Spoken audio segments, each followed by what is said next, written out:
लक्ष्मणजीवर काही प्रभाव पडणार नाही आणि लक्ष्मणजीचा प्राण निश्चित जाईल, म्हणून तुम्ही एवढा उशीर लावू नका, यायला सुद्धा आणि जायला सुद्धा मनाच्या वेगाने जा आणि मनाच्या वेगाने वापस या, अशा प्रकारची विनंती सुषेण वैद्य करू लागले. ब्रह्मशक्तीशी वरदा पूर्ण उदया येता सहस्र किरण, ज्यावरी घाली ज्या पण त्याचा प्राण वाचना.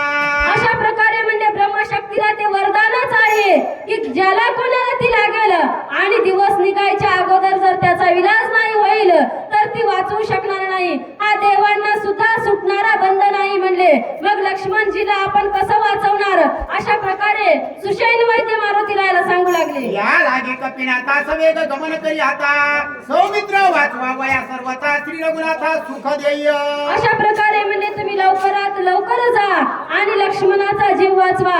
हनुमंतराय तुम्ही लक्ष्मणाचा जीव वाचवला तर राजा रामचंद्र प्रभूला आपण सुखी करू शकू. कारण देव सुखी झाला तर भक्त सुखी आणि भक्त सुखी झाले तर जग सुखी होईल.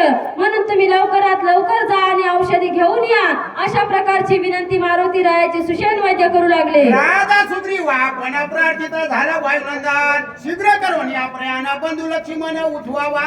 अशा प्रकारे म्हणले आता काय करावं, तुम्ही लवकरात लवकर जावा. आता राजा सुग्रीव उभे राहिले आणि हनुमंतरायाची प्रार्थना करत होते. म्हणतात हनुमंतराया तुम्ही वेळ लावू नका आणि आपल्या लक्ष्मणाचा प्राण वाचवण्यासाठी तुम्ही लवकरात लवकर जा आणि औषधी घेऊन या, अशी विनंती सुग्रीवजी सुद्धा मारुती रायाची आता करू लागले. म्हणतात विभीषण रागे